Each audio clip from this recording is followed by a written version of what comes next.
त्रिशक्ति को नमन। आपका हार्दिक स्वागत है, अभिनंदन है, सत्कार है। सनातन सत्य ये दृष्टि विज्ञान पर आधारित है, यानी आपकी दृष्टि को बदलना है। जैसी दृष्टि वैसी सृष्टि। हम आपको राइट विजन देते हैं, वो राइट विजन रियल पुरुषार्थ होता है, और रियल पुरुषार्थ के द्वारा आपके अंदर जो है शाश्वत सुख की प्राप्ति के बीज पड़ते हैं। और इसके साथ साथ में हम आपको यूनिवर्सल ट्रुथ, सार्वभौम सत्य और जीवन की रियलिटी बताते हैं, क्योंकि ये हमारा कार्यक्रम कुदरती रचना और कुदरत के कानून के साथ जुड़ा हुआ है। तो ये सारा कार्य हम अलग अलग एपिसोड्स के माध्यम से करते हैं। तो आज बहुत सुंदर विषय लेकर के हम आपके सामने प्रस्तुत हो रहे हैं। आज का हमारा विषय है अप्रत्याख्यानी प्रत्याख्यानी मोह। भाई और बहनों, ये हमारा जितना भी प्रारब्ध और उदय चलता है, ये हमारा आयुष्य कर्म का अर्थ होता है कि जन्म लेने से मृत्यु तक का बीच वाला जितना भी जीवन होता है वो आयुष्य कर्म के अधीन होता है। और ये आयुष्य कर्म व्यक्ति पूर्व जन्म के अंदर जो है पहले से डिसाइड करके आता है कि वो कितना जिएगा। उस आयुष्य कर्म के द्वारा हमारे सांसों की संख्या फिक्स होती है। तो वो जब श्वास की संख्या फिक्स हो जाती है तो हम एक भी अतिरिक्त श्वास नहीं ले सकते, क्योंकि ये सब कुदरत के कानून के तहत होता है। कुदरत और कुदरत की रचना करती है, उसमें हमारा कोई बस नहीं चलता है। हम जो है कुदरत के अधीन रहते हैं, कुदरत से स्वतंत्र होते हैं। इसीलिए ये आप मान करके चलो, एक मुख्य बात है अपने जीवन के अंदर बिठा लो कि ताकि कि आपका जीवन है व्यवस्थित हो जावे, कि ये सारा दुनिया का काम करने वाली व्यवस्थित शक्ति है, कुदरत है। और वो कुदरती रचना और कुदरत के कानून के तहत जो है साइंटिफिक सर्कमस्टेंशियल एविडेंसेस करती है। उसका काम ये है कि संजोग जुटाना और समय आने पर उसका वियोग करना। उसके लिए बहुत से उनके पास में सूत्र है। वो है जो है द्रव्य है, क्षेत्र है, काल है, भाव है, काल है, स्वभाव है, कर्म है, पुरुषार्थ है, और साथ साथ में कुदरत की रचना। इस सारी कुदरत को, सृष्टि को चलाना वो ऑटो मोड से चलती है। और वह कुदरत के 5 मूल जो तत्व है, पृथ्वी, जल, अग्नि, वायु और आकाश, इन 5 भूतों से ही वो समस्त प्राणियों के जो है भरण पोषण की, उनको पैदा करने की और उनके अंतिम समय तक इन 5 तत्वों से ही सारा कार्य होता है। और तो इसीलिए जो है सारा ये कुदरत से जुड़ा होता, व्यक्ति उसमें स्वतंत्र नहीं। ये बात वो स्वतंत्र है, ये बात समझ लीजिए कि मन वचन काया तथा उससे जुड़ी हुई हर अवस्था मात्र कुदरती रचना है। कुदरती रचना का मतलब ये, उसमें मेरा कोई पुरुषार्थ नहीं चलेगा, और वह व्यवस्थित है। ये सारी कुदरती रचना व्यवस्थित है। आप पूर्व जन्म के कर्मों के बंध के साथ में लेकर के आए। वो जो कर्म है उसमें मुख्य 8 तरह के होते हैं। 4 तो जो है हमारी आत्मा की घात करते हैं, उनको हम घाती कर्म कहते हैं। वो कहलाते हैं ज्ञानावर्णीय कर्म, दर्शनावर्णीय कर्म, मोहनीय कर्म और आयुष्य कर्म। जो ज्ञानावर्णीय कर्म क्या होता है कि वो एक आँख पर बंधी हुई पट्टी के समान है। वो हमारी आत्मा का जो अनंत ज्ञान है उस पर पट्टी डाल देता है, और व्यक्ति को ज्ञान नहीं होता, याद नहीं रहता, और कोई ज्ञान की बात करे तो उसको नींद आती है, यानी वो अज्ञान से अभिभूत रहता है। ये ज्ञानावर्णीय कर्म की पट्टी का कारण है। और ये ज्ञानावर्णीय कर्म का बंध क्यों होता है कि जो ज्ञानी पुरुष होते हैं, यानी जो है वो जो जो हमारे भगवान हैं, जो अरिहंत है, सिद्ध है, आचार्य है, उपाध्याय और साधु, ये ज्ञानी पुरुष कहलाते हैं। तो इन ज्ञानी पुरुष की हम अवहेलना करने से, उनका तिरस्कार करने से, उनकी सेवा नहीं करने से और उनके अंदर विषमता रखने से, उनमें घृणा करने से जो है, या कोई भी जो है ज्ञान ले रहा है उस ज्ञान के अंदर बाधा डालने से, किसी की पुस्तकें छीन देना और किसी को स्कॉलरशिप मिल रही है व्यवधान डाल देना, ज्ञान की प्राप्ति में जो व्यवधान डाला जाता है उसे ज्ञानावरणीय कर्म का बंध होता है। और उस व्यवधान को हटा करके उन सब की जो है सेवा करने से अरिहंत, सिद्ध, आचार्य, उपाध्याय, साधु और ज़्यादा से ज़्यादा ज्ञान के संबंधी सहयोग करने से ये ज्ञानावरणीय कर्म कटता है। दूसरा दर्शनावरणीय कर्म होता है, वह जो होता है हमारा श्रद्धा से जुड़ा हुआ होता है, यानी हमारे जीवन में भगवान के प्रति श्रद्धा आती है, आत्मा के प्रति श्रद्धा आती है। तो ये सारा श्रद्धा का कार्य दर्शनावरणीय कर्म से। और श्रद्धा वाले कौन होते हैं? जो ज्ञानी होते हैं वही दर्शनीय होते हैं, अरिहंत, सिद्ध, आचार्य और दूसरा क्या है कि उपाध्याय और साधु, ज्ञानी पुरुष वगैरह है, ये दर्शनीय होते हैं। तो जिस तरीके से हम ज्ञान में अवरोध करते हैं उसी तरीके से हम दर्शन में अवरोध करते हैं। दर्शन जो है एक पुजारी की तरह होता है। पुजारी क्या करता है कि पट लगा देता है भगवान के सामने और वह जो है कहता है कि अब तो बंद हो गया मंदिर, समय हो गया, और भगवान के दर्शन नहीं होने देता है। उसी तरह से दर्शनावरणीय का पर्दा है, वो हमारे भीतर जो प्रभु शुद्ध आत्मा के दर्शन नहीं होने देता, सेल्फ रियलाइजेशन नहीं होने देता, इंट्रोस्पेक्शन नहीं होने देता और शुद्ध आत्मा की भक्ति में नहीं जाने देता, यानी ज्ञान नहीं होने देता। सद्ज्ञान है वो दर्शनावरणीय कर्म है। और तीसरा जो मोहनीय कर्म जो हम बात कर रहे हैं, मोहनीय कर्म की 28 प्रकृतियां हैं, जिसमें हमने अनंतानुबंधी प्रकृति का काफ़ी में गहराई में जाकर अध्ययन किया। तो आज के इस एपिसोड के अंदर उसी मोहनीय कर्म की हम प्रत्याख्यानी, अप्रत्याख्यानी और प्रत्याख्यानी दोनों अवस्थाओं का जो है हम डिटेल के अंदर वर्णन करेंगे। और चौथा घाती कर्म होता है, वह होता है हमारा जो है वो अंतराय कर्म। अंतराय का मतलब रुकावट। और जो मोहनीय कर्म होता है जिसकी हम चर्चा कर रहे हैं, वह जो एक शराबी की तरह होता है। तो जिस तरीके से कोई भी शराबी शराब पी लेता है तो उसको भान नहीं रहता है, वह तो सड़क पर गिर जाता है, कोई उसके जो है पर्स निकाल लेता है, घड़ी निकाल देता है, वो नाली में भी गिर जाता है और वह इतना शुद्ध बुद्ध भूल जाता है कि उसके ऊपर वाहन भी चल सकते हैं। और जब उसको कोई खड़ा करके घर भेजता है तो घर आकर के वह परिवार के सदस्यों के साथ दुर्व्यवहार करता है। उसको ध्यान ही नहीं रहता है मैं जिससे बात कर रहा हूँ मेरी बेटी है या बहन है, पत्नी है, माता है या दादी है या नानी है। वो बेभान सा होता रहता है और हर एक से उल्टी सीधी लड़ाई झगड़े करता रहता है। तो ये मोहनीय कर्म जो है सारा संसार के अंदर मोह पैदा करने वाला है। जो हम आई और माई की बात करते हैं, माई का जो जनक है वो सारा मोहनीय कर्म है। मेरा घर, मेरा परिवार, मेरी धन, मेरी दौलत, मेरा ऐश्वर्य, मेरा पद, मेरी प्रतिष्ठा, मैं जो है वो ये मकान मैंने बनाया और इस बच्चों को पालन पोषण मैंने किया, तो वो अपना को ही कर्ता मानता है। और वही जो है वो मोह के कारण होता है। अपने को कर्ता भाव मानना ये सारा मोहनीय कर्म के कारण होता है।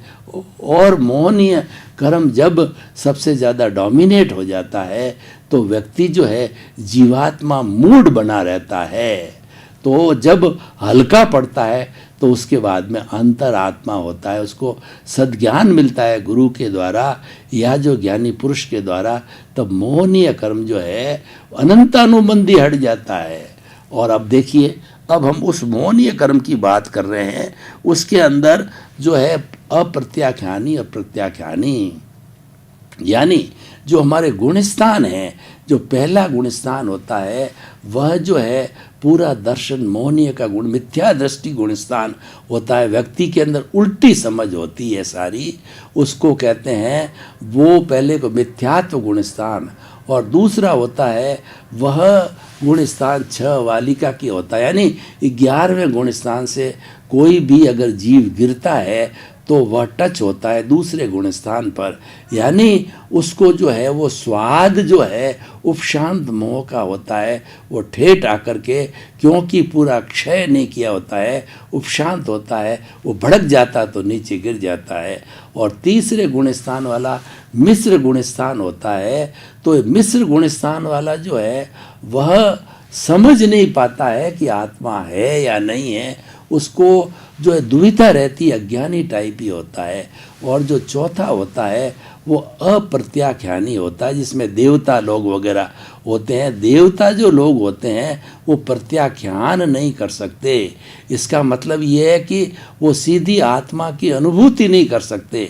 वो जो है भोग विलास तो खूब कर सकते हैं, उनके पास में बहुत बड़ी रिद्धियाँ सिद्धियाँ हैं, उसका बड़ा उपयोग करते हैं और बड़े बड़े वो नाटक देते हैं कि उनकी उम्र है 33 सागरूपम होती है, मिनिमम 10,000 साल की होती, इतनी बड़ी होती है उनके अंदर, लेकिन वह कुल मिला करके वो आत्मदर्शन नहीं कर पाते, वो दृष्टि विज्ञान नहीं ले पाते, क्योंकि उनके जो है वो अप्रत्याख्यानी होता है, वो त्याग पचकान नहीं करते। और 5वां जो गुणस्थान होता है वह होता है प्रत्याख्यानी गुणस्थान। वह जो है राग द्वेष कर सकता है, वो सम्यक दर्शन को प्राप्त कर सकता है। चौथा गुणस्थान वाला नए तरीके से सम्यक दर्शन यानी ज्ञान को प्राप्त नहीं कर सकता। अगर पिछले जन्म में उसने लिया हुआ वो तो उसके साथ ही रहता है, लेकिन कर नहीं सकता।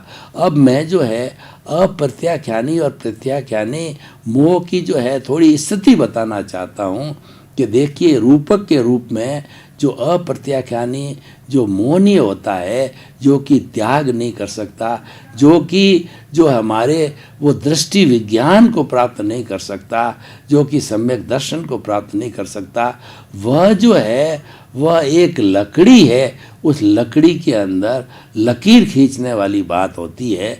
तो लकड़ी के अंदर लकीर खींचना कोई बहुत बड़ा कठिनाई का काम नहीं है, यानी जो सबसे कठिन काम है वो अनंतानुबंधी मोह को क्षय करना। वो मोह क्षय होने के बाद ही हमको सम्यक दर्शन मिलता है, दृष्टि विज्ञान मिलता है और हमारी तरक्की आगे से आगे होती है। और वह प्राप्त होने से हमको 100% प्रतीति हो जाती है और 15% करीब जो है हमें वह जो है उसके साथ साथ में जागृति भी हो जाती है। ये जागृति है, ये हमारा जो है वो रियल पुरुषार्थ है। और जागृति होकर के धीरे धीरे जितनी जागृति बढ़ती जाती है, 2% हमारे पास ज्ञान लेने से अनुभव भी हो जाता है। और अनुभव जब बढ़ते बढ़ते और जागृति बढ़ते बढ़ते वह अनुभव 360 डिग्री तक चला जाता है।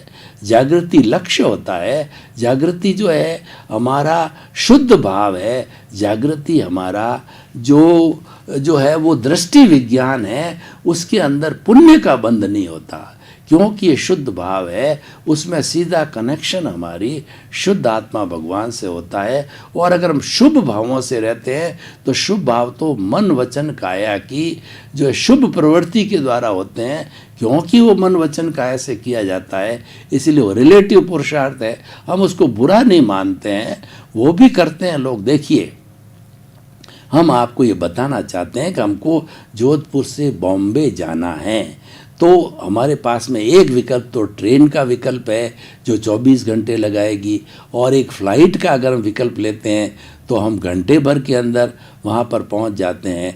तो ये आपको तय करना है कि आपको फ़्लाइट से जाना है या आपको ट्रेन से जाना है। हमारा दृष्टि विज्ञान है ये फ़्लाइट है, इसके अंदर पुण्य का बंध नहीं होता है। और जो हमारा ये शुद्ध भाव है, जो मेन डिफरेंस है, ये शुद्ध भाव है। और दूसरा जैसा मैंने बताया कि हम ट्रेन से जाते हैं, ये शुभ भाव है जो कि मन वचन काया तथा उससे जुड़ी हुई हर अवस्था मात्र कुदरती रचना है, जिसका कोई बाप भी रचने वाला नहीं है और वो व्यवस्थित है। यानी मन वचन काया की शुभ प्रवृत्ति करना अच्छा है। मंदिर जाना, समाई करना, संन्यास देना, तपस्या करना, छोटी करना, बड़ी करना, सारी चीज़ें अच्छी है, ये शुभ भाव है। लेकिन शुभ भावों के अंदर सबसे बड़ी बात होती है कि पुण्य का बंध होता है और उस पुण्य को भोगने के लिए फिर हमें संसार में आना पड़ता है। यानी कि हमें या तो देव गति के अंदर या मनुष्य गति के अंदर फिर भटकना पड़ता है। लेकिन अगर हम शुद्ध भावों के अंदर रहते हैं, हम आत्मविज्ञान में रहते हैं, हम दृष्टि विज्ञान में रहते हैं, हम सनातन सत्य को प्राप्त कर लेते हैं, तो फिर हमारे पुण्य का बंध नहीं होगा और हम धीरे धीरे, क्योंकि हमको ज्ञान मिल गया है और पुण्य का बंध नहीं है, तो हम 5 आज्ञा के द्वारा जो है और संवर करते करते, संभाव को रखते रखते, क्योंकि प्रज्ञा जागृत हो जाती है, प्रज्ञा मोक्ष की प्रतिनिधि है, वो हमें मोक्ष में ले जाती है और बुद्धि जो है शिथिल पड़ जाती है। ये जो हमारी बुद्धि है ये नफ़ा नुकसान निकालती है और ये हमको संसार में भटकाती है। ये अच्छा है, ये बुरा है, I like it, I dislike it, और इसको गले लगाओ, इसका तिरस्कार करो, उसको दूर करो। तो ऐसा ये बुद्धि चिंतन कराती है। तो इसमें दृष्टि विज्ञान के अंदर बुद्धि साइलेंट हो जाती है और प्रज्ञा जागृत हो जाती है। और प्रज्ञा जो है हमारी भाव सत्ता है, ये हमेशा जो है भाव सत्ता प्रज्ञा जो है ये ज्ञाता दृष्टा भाव में रहती है। देखिए हमारी जो मूल आत्मा है, जो प्योर अवस्था में है, और उसकी प्रेजेंस से ये सारा काम होता है। और ये जो हम बात कर रहे हैं प्रज्ञा की, ये भी प्रतिष्ठित आत्मा के द्वारा होता है, जिसको अंतःकरण बोला जाता है, जो कि जड़ है, उसके द्वारा ही प्रज्ञा काम करती है। क्योंकि प्रज्ञा के पास के अंदर जो आत्मा क्रिया तो कुछ करती नहीं है, तो काम कराने का साधन जो है वो हमारा ये जो आज्ञा कहिए या हमारा जो ये अंतःकरण कहिए, या जिसके माध्यम से चार्ज होता है, जो पिछले जन्म में चार्ज होके आती है, तो उसको हम चार्ज प्रतिष्ठित आत्मा कहते हैं। इस जन्म में जो डिस्चार्ज होती है वो डिस्चार्ज प्रतिष्ठित आत्मा कहलाती है। तो कुछ भी हो वो हमारा जो है डिस्चार्ज के रूप के अंदर हमारा प्रारब्ध और उदय जो है चलता रहता है। लेकिन जो है हमारी प्रज्ञा है वो अपना अलग कार्य करती है। वो ये जान जाती है कि ये तो मेरा प्रारब्ध है, उदय है, और ये निश्चित है, नियत है, व्यवस्थित है, तो इसमें तन्मयाकार नहीं होती है। और हमारी प्रज्ञा जो है तन्मयाकार दृष्टि विज्ञान में हो जाती है, ज्ञाता दृष्टा होती है।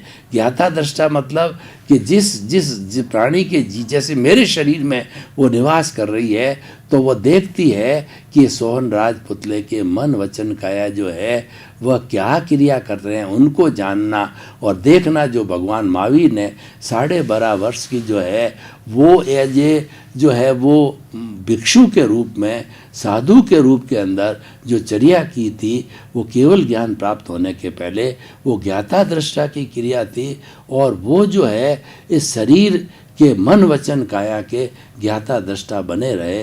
तो भाई और बहनों, ये जो हमारा जो अप्रत्याख्यानी मोह है वो हल्का है, क्योंकि अनंतानुबंधी बहुत कठोर है, वह समाप्त हो जाता है।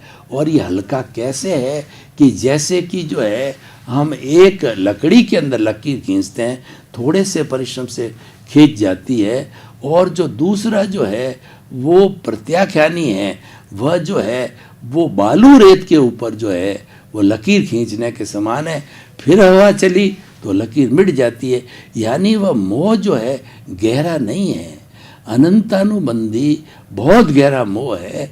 लेकिन हमारा प्रत्याख्यानी और प्रत्याख्यानी ये गहरा नहीं है, लेकिन उसकी प्रकृति तो है ही है।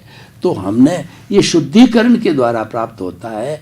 और ये दो भी जो है हम जो है आलोचना प्रतिक्रमण प्रत्याख्यान के द्वारा इसको शुद्ध करते हैं। यानी ये भी एक डिस्चार्ज का रूप बन जाता है। जो कुछ भी हमारा डिस्चार्ज चलता है उसके साथ ये भी विसर्जित होता जाता है। ये कर्म बंधन का कारण नहीं होता है, क्यों? दर्शन मोहनी है कर्म बंधन का कारण होता है, और कर्म बंधन के कारण को ही हम चार्ज कहते हैं, बाकी का सारा डिस्चार्ज होता है। मन वचन काया की जितनी भी हमारी प्रवृत्ति, वो सारा डिस्चार्ज है, वो उदय और प्रारब्ध के अधीन है, वो कुदरत के अधीन है। तो उसको हम रिलेटिव पुरुषार्थ, कोई कहता है तो हम जीवन में क्या करें, तो वो रिलेटिव पुरुषार्थ कहलाता है। रिलेटिव पुरुषार्थ का मतलब होता है कि व्यक्ति जो है वो करने वाला होता है, ये काम व्यक्ति ने किया, उसमें रिलेटिव पुरुषार्थ में कर्ता भाव आ जाता है, क्योंकि वह जब रिलेटिव पुरुषार्थ की बात करता है कि ये मकान मैंने बनाया, साधुपन मैंने लिया, तपस्या मैंने की, नवकार मंत्र मैंने गिना, और जो है उसके बाद के अंदर माला मैंने फेरी, चांटिंग मैंने किया, जप मैंने किया, तो वो जो है इसमें कर्ता भाव साथ में आ जाता है। इसीलिए ये रिलेटिव पुरुषार्थ की श्रेणी में जाता है। इसके अंदर हमारी मुख्य बात होता है बाई प्रोडक्ट के रूप के अंदर जो हमारे पुण्य का बंध होता है, लेकिन प्रज्ञा के साथ जुड़ने पर पुण्य का बंध नहीं होता है। अनंतानुबंधी जब चला जाता है तो उसके बाद के अंदर प्रज्ञा जागृत होते ही हमारे नए कर्मों का बंध नहीं होता। और ये जो दो कर्म बंधने के छोटे से कारण जिसकी हम बात कर रहे हैं, अप्रत्याख्यानी प्रत्याख्यानी, वो इतने डाइल्यूट होते हैं कि वो डिस्चार्ज की तरह है। ये कर्ता बनाने वाले कर्म नहीं है, इसके माध्यम से करते नहीं बन सकते, कर्म बंधन का कारण नहीं होता। ये तो मात्र उसकी विवेचना के लिए दो बताई जा रही है। तो भाई और बहनों, हमें बात समझने की है कि ये बहुत डाइल्यूट है, तो इसके लिए कोई खास विशेष जो है परिश्रम की आवश्यकता नहीं। हमें परिश्रम कौन सा करना है? हमें परिश्रम ये करना है कि 5 आज्ञा का निरंतर पालन करते रहो। जो अक्रम विज्ञानी दादा भगवान कहते हैं, अगर 70% 5 आज्ञा का पालन पूरे लक्ष्य और जागृति से किया जाता है तो वह व्यक्ति एक ही भाव में मुक्ति को प्राप्त हो सकता है। यानी अगले जन्म के अंदर ऐसा व्यक्ति जो 70% तक जो है वो जागृति रख लेता है, यानी वो 300 से ऊपर जो डिग्री तक चला जाता है, 320, 30, 40 डिग्री तक चला जाता है, तो वो जो है वो दृष्टि विज्ञान में रहता है। उसके नए पुण्य का बंध नहीं होता है, नए कर्म का बंध नहीं होता है, और जो बर्फ़ की सीला की तरह जो डिस्चार्ज है वो पिघलता रहता है। और उसके जो भाव है, नए डिस्चार्ज के भाव, नए चार्ज के भाव नहीं होते हैं, क्योंकि अकर्ता भाव हो जाता है। और इस स्थिति के अंदर वो no doership, no ownership, no blame, no claim की स्थिति में चला जाता है। यानी जो कर्म बंधन के समस्त कारण समाप्त हो जाते हैं, तो व्यक्ति फिर धीरे धीरे जो है वो मुक्ति की ओर प्रयाण और शुद्ध भाव डालता है कि मुझे अगला जन्म सिमंदर स्वामी के चरणों में, और बार बार ये शुद्ध भाव की प्रार्थना करता है। और जो शासन देवी देवता है, पांचालु गुली देवी, हे चंद्रायण यक्ष देव, हे शासन देवी देवताओं, मुझे सिमंदर स्वामी के चरणों में जाने में कोई विघ्न न आए, विघ्न आवे और आ जाए, उसको आप दूर करो। हर वक्त मन के अंदर ये भावना रखता है कि मैं जल्दी से जल्दी जो है सिमंदर स्वामी के चरणों में प्रस्थित हूँ। क्यों? कि हमारे यहाँ पर मुक्ति बंद है। देखिए, ये सारी मुक्ति की बात है, मनुष्य से जुड़ी होती है। मुक्ति मनुष्य भव वाला ही होता है, मुक्ति की नींव लगाने वाला ही मनुष्य जन्म। अगला मनुष्य जन्म हमको मिले या ना मिले, इस बात की क्या गारंटी है? तो अगर हमें सिमंदर स्वामी के चरणों में जन्म लेने के लिए हम करते हैं पिपाशा, आप जो उसमें गहरी जो है रुचि पैदा कर दीजिए, तो और शुद्ध भावों को डालते रहिए। तो ज्यों आप डालते रहेंगे तो वो परिणति होकर के अगले जन्म के अंदर आपको सिमंदर स्वामी के चरणों में भी जन्म हो सकता है। और वहाँ पर 2-4 भाव भगवान के सिमंदर स्वामी तीर्थंकर है, और वर्तमान में महाविद्य क्षेत्र में और हमारे भरत क्षेत्र की जो है देख रेख करते हैं। उनके दर्शन मात्र से जो है व्यक्ति को केवल ज्ञान हो जाता है, और वो केवल भाई और बहनों, आपका बहुत बहुत धन्यवाद। आप हमारा सनातन सत्य कार्यक्रम बराबर देख रहे हो। आप सनातन सत्य कार्यक्रम की आत्मा हो। हमको फीडबैक मिल रहा है कि आपको आनंद आ रहा है। और जब श्रोता और वक्ता के बीच में तारतम्य तादात्म्य होता है तो निश्चित तौर से आनंद की अनुभूति होती है। और ये तो हमारा सनातन सत्य कार्यक्रम प्योर सत्संग का है। ये दृष्टि विज्ञान है जिसका उद्देश्य यही है कि आपको सम्यक दर्शन देना। क्यों देना? कि धीरे धीरे आपके अंदर परमानेंट सुख की नींव लगाना। इसी क्रम में आपका जीवन आनंदमय हो, मंगलमय हो। आपके प्रति बहुत बहुत शुक्रिया। Mobile app